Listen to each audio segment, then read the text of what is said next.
kasih atas pengajarannya selama ini. Kami jadi juga terbuka gitu, Bu. Terus ini, Bu, ada yang mau saya tanyakan. Kan selama ini kan untuk yang logos, leka, sama rema, itu kan kalau di bahasa Indonesia kan terus firman semua. Kadang-kadang kan sering rancu gitu, Bu. Mohon diberi penjelasan, Bu, masing-masingnya gitu, Bu.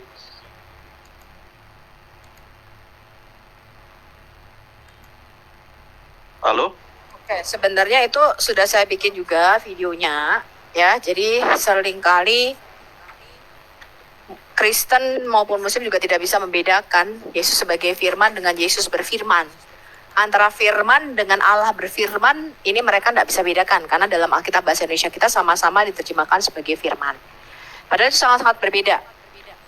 Ya, baik, saya jelaskan sekali lagi. Di dalam Alkitab kita ada 5 kata yang biasanya terjemahkan sebagai firman Tuhan. Yang pertama adalah logos. Ya. Apa itu logos? Logos itu bukan perkataan, bukan a, i, u, e, u, bukan suara yang keluar. Jadi ketika dikatakan Yesus adalah logo, logos itu artinya adalah kecerdasan ilahi, hikmat ilahi, akal budi, logika, nalar, God's reason dan God's mindset. Nalar Allah dan pikiran Allah, itu logos. Jadi sebelum kata-kata kita keluar dari mulut kita, itu sudah ada dulu di dalam pikiran kita, belum? Betul nggak? Betul, Bu. Betul. Kalau Muslim enggak, Pak. Kalau Muslim enggak. Ya, saya pernah berdiskusi dengan Muslim. Saya katakan, apakah sebelum kamu ngomong kamu mikir? Enggak. Jadi kata-kata mereka itu hanyalah udara yang masuk melalui lubang hidung, menggetarkan pita suara, lalu keluar lewat mulut. Jadi perkataan mereka merupakan udara yang masuk melalui lubang hidung, menggetarkan pita suara, keluar lewat mulut. Sedangkan kalau kita enggak, Pak. Perkataan kita itu bukan udara. Perkataan kita itu merupakan cermin daripada apa yang ada di dalam pikiran kita. Makanya mereka RT6 kalau ngomong suka nggak masuk di akal. Betul? Betul. Karena kalau ngomong itu nggak dipikir, nggak pakai logos. Asal seperti udara yang masuk, keluar. Bu Sofinya, saya percaya, ada tokek, ada cicak, bisa kok meniup api, bisa, betul. Coba Anda kalau nggak percaya. Kemarin tuh loh, saya barusan mengupload rekaman binatang melata, si Uni Riva sama si Wifi. Anjing galak, Raja Wali, apa kemarin? Itu merupakan binatang melata. Iya. Bumi itu datar loh, kamu kalau nggak percaya. Barusan tadi ya, berapa jam ya Bang Ion ya? Iya. Mereka mengatakan, Bu Sofi tidak masuk akal, yang ngomong bumi datar itu orang Kristen, Bu. Kemudian saya kasih fatwa ulama mereka, saya kasih Quran mereka, saya kasih ini loh. Lalu tiba-tiba dia berubah dari partai bumi bulat menjadi bumi datar. Betul, Bu, saya partai bumi datar. Kenapa tidak dipikir kalau ngomong? Karena bagi Muslim yang namanya logos itu adalah udara yang masuk lewat lubang hidung, menggetarkan pita suara, keluar lewat mulut. Tidak dipikir kalau ngomong. Sedangkan kita tidak, Pak. Saya kasih Anda yang gampang. Apa itu logos Allah? Kecerdasan Allah, hikmat Allah, daya cipta Allah, logika nalar Allah. Sesuatu yang di dalam diri Allah. Makanya logos itu bukan sesuatu di luar Allah. Logos itu adalah Allah itu sendiri. Seperti logos atau pikiran saya.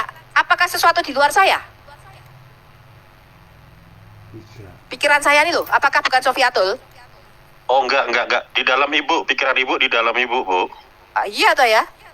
Saya kasih Anda yang gampang. Sebagai contoh, kata biologi. Kalau Anda tidak tahu apa itu logos. Kata biologi itu terdiri dari 2 kata yang dijadikan satu, conjunction. Bios dan logos. Kata logos di dalam kata biologi, itu kan tidak berarti perkataan tentang alam toh. Artinya ilmu pengetahuan, betul? Betul, tentang kehidupan sih, Bu. Betul. Iya, biologi itu bukan perkataan tentang alam. Biologi itu artinya pengetahuan.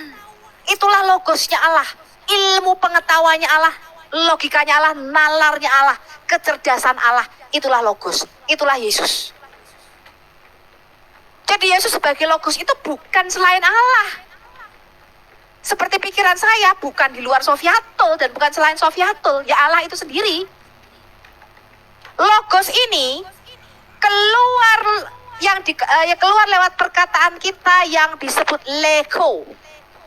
Lego, kata legoi, itu artinya dia berkata atau dia berfirman di dalam Alkitab kita. Kata Lego atau dia berkata atau dia berfirman, Lego itu ada kayak permainan Lego tuh, tahu nggak sih? Kalau saya dulu waktu kecil ada namanya permainan Lego. Tahu. Lego itu kan nyusun, ya nyusun ya, Iya, dijadikan. nyusun. Lego itu artinya susunan kata-kata terkecil, unit terkecil yang memiliki arti itu Lego.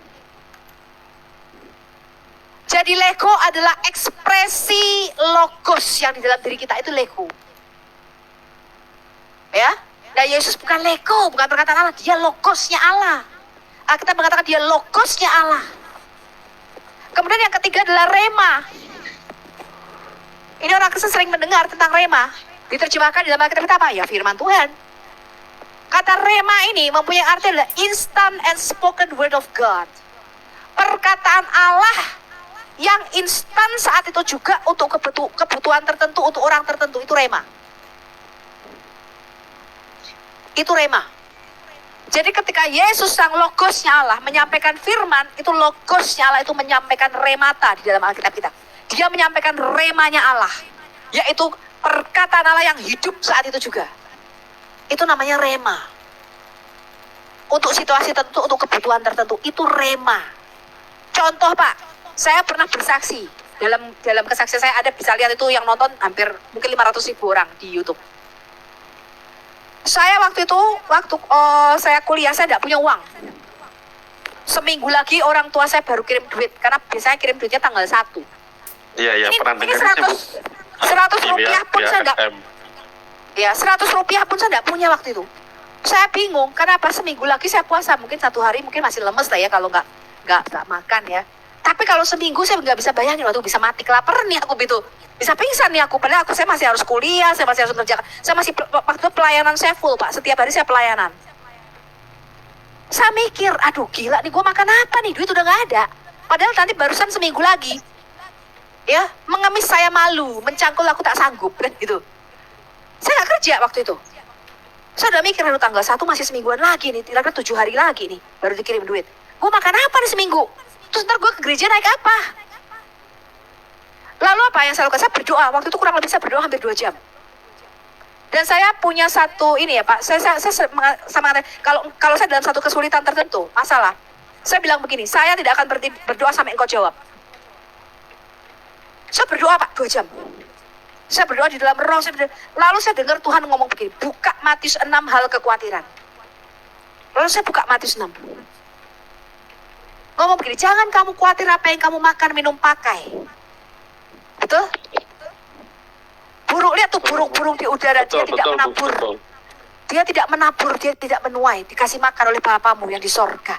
Salomo dalam segala kekayaannya tidak seindah bunga bakung di taman bla bla bla bla bla bla, sampai carilah dahulu kerajaan Allah dan kebenarannya, maka semuanya itu akan ditambahkan kepadamu. Matius 6 ayat 23. Anda baca seluruhnya, hal kekhawatiran. Ketika saya membaca itu, saya bilang, amin. Saya percaya Tuhan, saya tidak khawatir. Engkau berkata, burung di udara, kau pelihara, apalagi aku anakmu. Lalu tahu nggak apa yang saya lakukan? Saya nggak ngapa-ngapain, saya percaya aja, saya beriman aja. Tiap hari, ada orang teman saya datang ke kos, tanya, Sof, udah makan? Belum. Lah itu namanya rema Pak. Matius 6 pada waktu itu menjadi rema, instant and spoken word of God. Tiap hari ada orang bawain saya makan, bayangin. Sof, kamu udah makan? Belum, saya bilang. Kok tadi saya beli makan ingat kamu ya? Yuk makan bareng nih. Namanya juga anak kos. Teman saya, dari kita tinggal dua lantai, bilang, kos-kosannya bilang, Sof, kenapa? Lo udah makan? Belum. Gue hari ini masak. Lo turun dong, kita makan bareng. Loh, itu teman saya terkenal pelit nih. Saya bilang, bayar gak? Enggak, katanya. Ih, gak bayar kalau yang bener lu. Iya, gue masak hari ini banyak, makan yuk. Lu belum makan kan? Belum. Setelah seminggu, teman-teman saya ke gereja tuh loh, ada yang jemput. Biasanya tidak ada. Ya, setelah seminggu selesai lewat, orang tua saya kirim uang pada waktu itu tanggal 1. Saya bicara dengan kakak rohani saya, yang membuat saya lahir baru dan masuk Kristen. Saya bilang, dia orang Batak ya, kakak rohani saya. Saya bilang begini, Kamu tahu enggak, selama seminggu ini aku sama sekali nggak punya uang untuk makan, bahkan untuk transportasi ke gereja. Tapi Tuhan pelihara aku, betul loh kata Tuhan.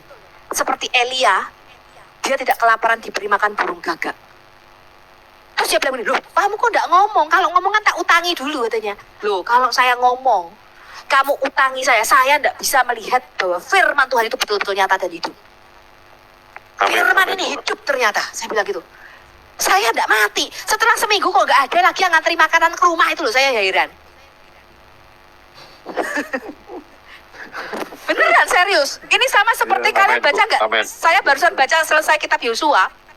Yosua itu ketika di Gilgal, Yosua 9 dikatakan ketika mereka mulai makan hasil dari tanah Kanan itu, mana itu berhenti loh teman-teman, tidak turun lagi. Padahal selama 40 tahun mereka dipimpin Tuhan di padang gurun, mana tiap hari datang. Begitu mereka makan, ya, ada baca Yosua 9, Yosua 10. Mereka makan dari tanah hasil di tanah, mana berhenti, tidak ada lagi. Itu remah. Ya, itu contohnya remah. Banyak sekali. Ya, makanya baca aja Alkitab, ditelan aja seluruhnya. Nanti Tuhan akan ingatkan kita nih loh, ini. Amin, Ya, Bu, ketika saya siap, Bu. ketakutan, ketika saya dalam kesulitan, ya saya mengeluh sama Tuhan. Tuhan bilang, baca Yesaya 51. Saya baca apa tuh Yesaya 51? Dia bilang, kenapa engkau takut kepada manusia yang hari ini ada dan besok lenyap seperti rumput? Tetapi engkau harus takut kepadaku, katanya. Wah, dahsyat, aku kaget langsung. Tuhan tahu aja nih. Ya, itu rema, instant and spoken word of God. Dengar suara Tuhan. Nah, yang keempat, nah, logos, lego, rema. Yang keempat adalah grafe. Saya kasih ada contoh grafe. Grafe itu artinya tulisan. Grafo itu artinya tulisan. Alkitab itu merupakan grafo. Merupakan tulisan kumpulan para nabi dan para rasul yang dibukukan menjadi Alkitab kita. Ya? Sampai sini jelas nggak, Pak? Logos, lego, rema, grafe, jelas? Jelas, puji Tuhan, Bu. Terima kasih penjelasannya. Terus ini, Bu, logos dengan hologos sama ya, Bu, ya? Atau beda, Bu, kira-kira, Bu, dalam pengertiannya gitu, Bu? Beda. Jadi kalau logos itu umum. Tapi kalau orang Israel menyebut hologos itu artinya, itu kan kata sandang. Artinya logosnya Allah yang satu itu. Sama seperti misalnya kata theos. Di dalam Alkitab kita itu umum, semua dewa-dewa disebut theos.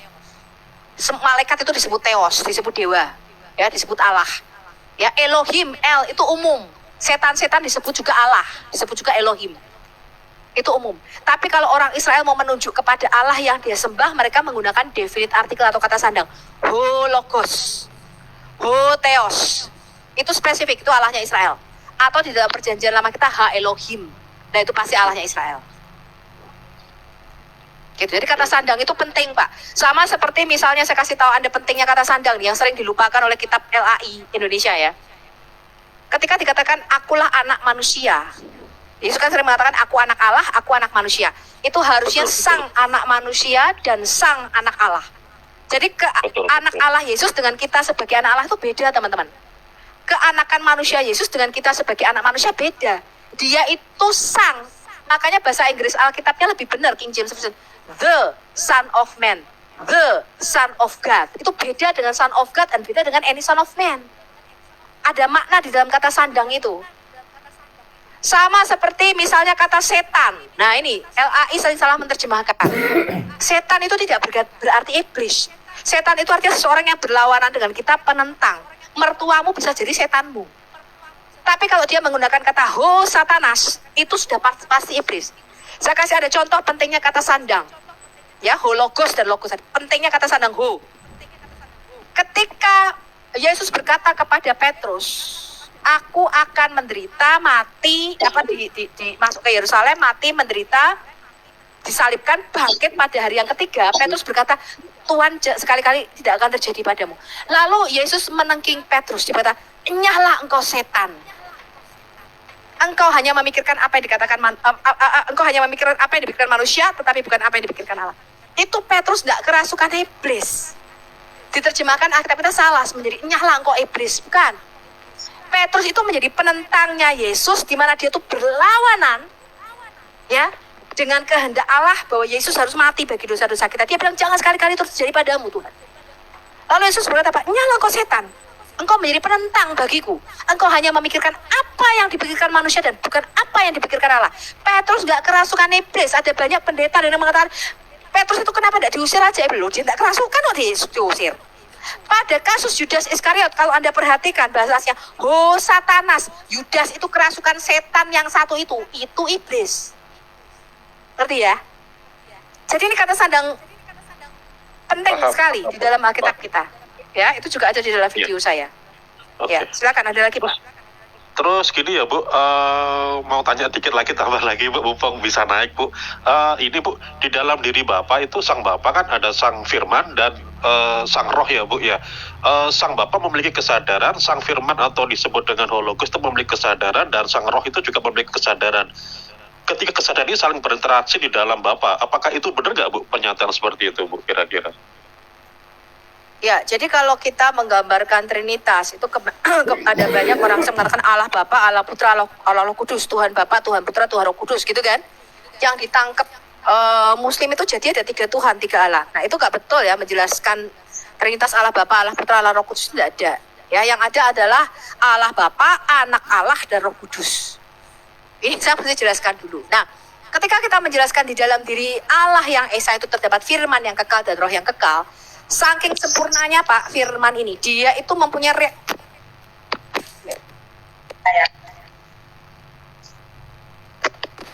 Halo Bu? Halo, hilang Bu suaranya. Bu, Ya, iya, saya dengar. suaranya hilang Bu. Ya, Bisa? dengar Bu. Diulangi lagi Bu, diulangi lagi Bu. jatuh HP saya. Aduh, Maaf. Jadi pelan-pelan Allah dong, yang Bu. kekal itu, Aduh. Sabar. Pelan-pelan. ya, ya, saya pelan-pelan nih. Jadi Allah yang Esa, di dalam dirinya terdapat firman yang kekal dan roh yang kekal. Bisa dibedakan tapi tidak bisa dipisahkan. Nah, saking sempurnanya Pak, firman di dalam diri Allah ini tidak seperti logo saya. Kalau logo saya tuh tidak punya eksistensi pribadi, tidak punya realita konkret namanya. Tidak punya kesadaran diri. Betul. Tapi kalau firmannya Allah tidak begitu. Dia juga punya kehendak, punya will, bahkan bisa seakan-akan diajak berbicara. Ya, itu banyak sekali. Mazmur 2, Mazmur 110, saya bisa tunjukkan banyak sekali. Yesaya 48 ayat 16. Begitu juga dengan Roh Kudus, saking sempurnanya seakan-akan dia punya eksistensi atau realitanya sendiri, sehingga bisa diutus. Ya, baik sang firman maupun Roh Kudus ini. Nah, Yesus berkata begini, ini gambaran saya ya. Yesus berkata, sama seperti Bapa mempunyai hidup di dalam dirinya sendiri, begitu juga anak diberikannya kuasa untuk mempunyai hidup di dalam dirinya sendiri.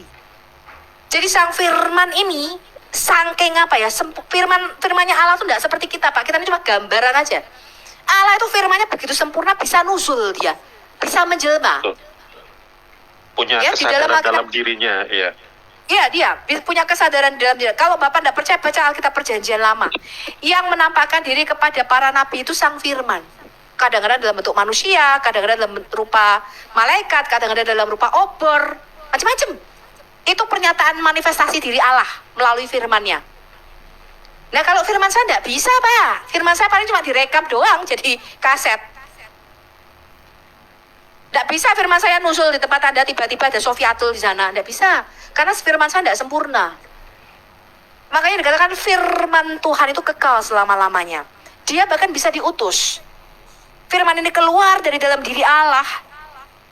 Ya, yang disebut hologos itu tadi menjadi manusia. Di dalam kemanusiaannya Allah yang menjadi manusia ini disebut anak Allah. Makanya ketika Yesus berkata Mesias, dia mengklaim dia Mesias, Petrus dan orang-orang Yahudi tahu engkau anak Allah, engkau Mesias. Tapi mereka tidak pikir begini, lalu istrinya Allah ini siapa ya kok punya anak kamu? Karena anak Allah ini di dalam pikiran orang Yahudi bukan Allah kawin, punya perempuan, punya istri, kemudian istrinya hamil, punya anak. Tidak begitu. Anak Allah itu artinya Allah dalam wujud manusia yang akan datang ke dalam dunia. Mereka tahu itu. Makanya ketika Yesus mengklaim aku anak Allah, mereka berkata, oh engkau menyamakan dirimu dengan Allah. Berarti engkau berkata, engkau nih Allah dalam wujud manusia, anak Allah. Mereka tidak mikir, lu Allah istrinya siapa kok punya anak namanya kamu. Lu tidak gitu cara mikirnya. Ya, Makanya jadi Yesus dibunuh. Gimana Pak? Silakan. Siap Bu, siap. Udah mulai paham sih Bu. Terima kasih Bu atas ilmunya ini Bu. Mungkin Ya. Bu, ke depan ada mau bikin buku atau gimana gitu Bu, jadi biar bisa itu dipelajarin gitu Bu. Waduh, bikin buku. Banyak sekali sih yang nyuruh saya bikin buku. Ya, Nonton itu video penting aja. Bu, itu penting. Ya. Atau gini, Ibu, Bikin buku yang ringan-ringan gitu Bu, yang jadi, ringan Bu, yang ringan yang biar bisa dibaca. dipelajari gitu, Iya. selain dari YouTube gitu Bu. Iya, kalau YouTube orang apa sih ya? Ya bisa lah Bu, bikin apa sih? Semacam apa sih Pak? PDF gitu ya? Betul betul. Terus gini Bu, gini, jadi gini Bu, berarti yang Bapak itu kan berarti kan hakikatnya itu Allah kan ya Bu ya, hakikat ya. Kalau kita kan hakikatnya manusia. Berarti segala sesuatu yang ada dalam diri Bapak itu wajib hukumnya itu sebagai Allah ya Bu ya. Apa yang lahir dari Allah adalah Allah. Bedanya kita tidak keluar dari Allah, kita itu ciptaan. Segala sesuatu diciptakan Betul, betul. melalui logosnya Allah. Segala sesuatu diciptakan melalui sang firman itu. Dan tanpa sang firman itu tidak ada satupun yang diciptakan. Jadi gampangannya kalau saya gambarkan adalah, kalau Bapak baca Kejadian 19 ayat 24 coba. Ya baca Pak, bagus. Biar teman-teman bisa fokus juga. Tapi Bapak, Hah? bentar Pak, cari HP dulu. Cari HP. HP-nya diumpetin di mana nih? Oke, teman-teman yang ada di sini 150 ya. Kalian bisa juga dengerin penjelasan Ibu Sopiatul ya. Justru yang teman-teman muslim juga harus dengarkan ya. Jangan galak Kejadian ngechat, berapa, Mas, tadi, ya. Mas? Fokus 1:24. Kejadian 19. Oh 19 ayat 24 ya. Oh yang Yahweh dari langit. 19 ayat 24. ya. Oke. Fokus ya teman-teman ya. Beginilah Yang firman lecet. Tuhan. Kemudian Tuhan menurunkan hujan belerang dan api atas Sodom dan Gomora. Berasal dari Tuhan, dari langit. Oke, stop sampai situ. Kalau Anda baca dari Kejadian 18, di Kejadian 18 itu dikatakan Yahweh menampakkan diri kepada Abraham di pohon tarbantin di Mamre, betul? Dalam rupa 3 manusia laki-laki. Betul, betul, betul. Yang 2 pergi ke Sodom dan Gomora, yang 1 masih berdiri bersama Abraham. Bahkan makan sop sapi. Betul, betul. Betul? Makan gulai Iya. sapi di situ bersama Abraham. Lalu dia Istilahnya mengatakan tahun berwujud, depan dia berwujud gitu. manusia, mengambil wujud Ya, manusia. manusia. 3 manusia laki-laki. Ya. Kalau Anda baca Siap, itu siap. semua bukan malaikat biasa ya, bukan Jibril, bukan Gabriel. Saya baca lagi itu, ternyata 3-3 itu memang penampakan Allah. Makanya Abraham sujud kepada ketiga-tiganya dan berkata, Tuanku Adonai. Adonai itu hanya bisa, di dalam bahasa Ibrani itu ada Adoni, ada Adonai. Adonai itu hanya bisa sapanya dikenakan bagi Allah, nggak bisa bagi manusia. Kalau bisa bagi manusia namanya Adoni. Dan Abraham disitu berkata Adonai, Tuhanku. Jadi dia tahu itu ilahi. Kemudian dikatakan mereka berfirman, ketiga-tiganya ini bisa berfirman bersamaan. Itu bukan malaikat. Ketiga-tiganya ini Yahweh. Ya. Nah, nanti itu agak panjang lagi, cuman saya kasih tahu dulu, kalau Anda membaca Kejadian 18, itu adalah penampakan Yahweh, Allah kita kepada Abraham dalam wujud manusia laki-laki. Yang 2 pergi ke Sodom dan Gomora, di Kejadian 19, yang 1 ini masih berdiri nih bersama Abraham. Ya, kemudian Yahweh yang di Sodom dan Gomora berkata, kami akan menurunkan hujan api dan belerang. Kemudian Yahweh yang bersama Abraham itu berkata, aku akan menurunkan hujan api dan belerang. Dia menurunkan hujan api dan belerang yang berasal dari Yahweh yang ada di langit. Kata Tuhan di situ bahasa aslinya Yud-Heh-Vav-He, Pak. Cuma bahasa kitab LAI kita menerjemahkan sebagai Tuhan menurunkan hujan api dan belerang yang berasal dari Tuhan di langit. Nah, Oke, siap. saya kasih Anda gambaran. Tuhan yang di langit, Yahweh yang di langit, itu berupa roh, tidak kelihatan, nggak berwujud. Orang Yahudi menyebutnya Bapa.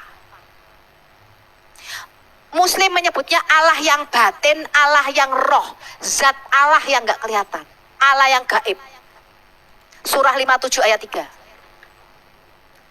Yahweh, Tuhan, yang menampakkan diri kepada Abraham dalam wujud manusia laki-laki, itu orang Yahudi menyebutnya Sang Firman, Davar Elohim. Kita juga menyebutnya Sang Firman. Orang Yahudi menyebutnya Firman Yahweh yang menampakkan diri itu. Saya bisa tunjukkan banyak sekali ayatnya, tetapi Kejadian 19 ayat 24 ini yang paling jelas Seakan-akan ada dua Yahweh, ada dua Tuhan di situ. Betul? Satu yang di bumi, satu yang di langit. Bahkan yang di Betul. bumi ada 3. Ya, 2 ke Sodom dan Gomora, yang satu masih bersama Abraham. Loh, jadi 4. Ya, 1 di langit, 2 ke Sodom, satunya bersama Abraham. Dahsyat Allah kita. Berarti yang Ya. bersama Abraham itu Malak Adonai ya Bu ya? Atau gimana Bu? No. Ya, firman Allah itu sendiri utusan Allah. Kalau Anda baca misalnya di Keluaran 3, kata malaikat Allah dengan Yahweh, malaikat Yahweh dengan Yahweh ini kan bergonta-ganti di situ. Betul nggak? Yang menemui Musa itu loh. Iya. Iya kan? Malak Iya, Yahweh, iya. tapi kemudian Yahweh berkata, loh ini malaikat apa Yahweh gitu loh. Jadi firman itu memang utusan Allah Pak. Dari perjanjian lama kita bisa melihat itu. Jadi kata malak ini jangan Bapak asosiasikan makhluk bersayap ya. Kata malak itu artinya utusan. Nah firman itu diutus Bapak menemui Abraham pada waktu itu. Ini Anda mesti tahu dulu. Lalu firman itu menuzul mewujudkan diri dalam rupa 3 manusia laki-laki. Makanya dikatakan mereka berfirman. 3 laki-laki ini berfirman bersama-sama Pak. Tahun depan Sarah akan punya anak. Sarah tertawa dengar dari belakang. Oh, jadi bukan tenda. yang bersama Abraham aja Bu ya, yang berfirman yang mengatakan Sarah akan mengandung itu bukan yang satunya kan duanya sudah ke kota Sodom Enggak. sama Gomora. Enggak dong, kejadian 18 masih ada 3 orang itu. 3 masih ada, 19 Pak. baru dua-duanya baru ke Sodom. Nah, kata malak di situ kadang-kadang diartikan itu malaikat ya, bukan. Bahkan orang Yahudi pun kalau Anda tanya Yahudi itu ketiga-tiganya manifestasi Allah. Penampakan Allah semua, bukan malaikat. Ya, itu nantilah agak panjang. Cuma di kejadian 19 ayat 24 nih saya kasih tahu Anda dengan jelas. Allah yang bersama Abraham yang mempunyai wujud manusia laki-laki itu orang Yahudi menyebutnya Dafar Elohim atau Sang Firman. Orang Muslim menyebutnya Allah yang zohir, artinya Allah yang berwujud, Allah yang kelihatan, Allah yang visible, Allah yang nampak, Allah yang nyata. Dan di Alkitab kita ada 2 Pak, satu yang tidak kelihatan, satu yang kelihatan. Bapak baca Yohanes 1 ayat 7, Yohanes 1 ayat 18. Coba Bapak baca Yohanes 1 ayat 18. Sebentar Bu. Yohanes 1 ayat 18 ya, 18. Demikianlah firman Tuhan, tidak seorang pun yang pernah melihat Allah, tetapi anak tunggal Allah yang ada di pangkuan Bapa, dialah yang menyatakannya. Ya, jadi Allah yang nggak kelihatan, yang di surga, Allah yang goib, Allah yang roh, Allah yang batin, itu disebut Bapa. Tapi yang diutus, yang selalu menampakkan diri kepada para nabi, itu Sang Firman, orang Yahudi menyebutnya. Firman inilah yang kemudian nuzul, jadi manusia kita menyebutnya anak Allah. Jadi Yesus itu adalah Allah yang zohir. Bapak baca Kolose 1 ayat 15 sampai 16. 15 dulu coba. Kolose 1 ayat 15. Sebentar. Kolose 1 ayat 15. Bentar. Demikianlah firman Allah, ia adalah gambar Allah yang tidak kelihatan, yang sulung, lebih utama dari segala yang diciptakan. Jadi siapa itu Sang Firman atau Logos itu, Logosnya Allah? Yesus adalah the visible image of the invisible God. Yesus adalah gambar wujud Allah yang kelihatan dari Allah yang tidak kelihatan. Kemudian ayat 16-nya dikatakan segala sesuatu diciptakan melalui Yesus. Baik yang tidak kelihatan yang ada di dimensi roh di surga dan yang kelihatan yang ada di dimensi kita. Betul apa enggak? Baca ayat 16-nya, Bang. Betul. Baca ayat 16, Bang. Ya. Ayat 16, karena di dalam dialah telah diciptakan segala sesuatu yang ada di surga dan yang ada di bumi, yang kelihatan dan yang tidak kelihatan, baik singgasana maupun kerajaan, baik pemerintah maupun penguasa, segala sesuatu diciptakan oleh Dia dan untuk Dia. Ya, itu dia Yesus. Ya, jadi Yesus itu adalah Allah yang zohir dari Allah yang batin. Zohir itu artinya kelihatan, bisa dilihat oleh mata. Itu artinya zohir. Kayak Bapak kalau pas Idul Fitri itu mohon maaf lahir dan batin. Zohir itu dari kata lahir, Pak. Oke Bu, siap Bu. Terima kasih loh Bu atas ini temanya. Ya, Saya terima kasih. adalah Allah yang tidak kelihatan, Yesus adalah Allah yang zohir yang kelihatan ya. Oke Bu, terima kasih, nanti ditunggu buku-bukunya Bu. Kalau jadi. Ya, video aja nonton bagusnya. Lebih mudah daripada baca buku capek. Iya ya. Oke teman-teman, saya turun dulu ya. Tuhan berkati. Makasih Bang Yon. Makasih Bu. Oke, terima Tuhan kasih berkati Pak selalu Agus ya. pelayanannya. Ya, Oke, sudah makasih. tersampaikan ya. Terima kasih. Iya, iya, makasih Bu Sudah Sofi tersampaikan pencerahannya. dengan Bu Sofi. Ya. Saya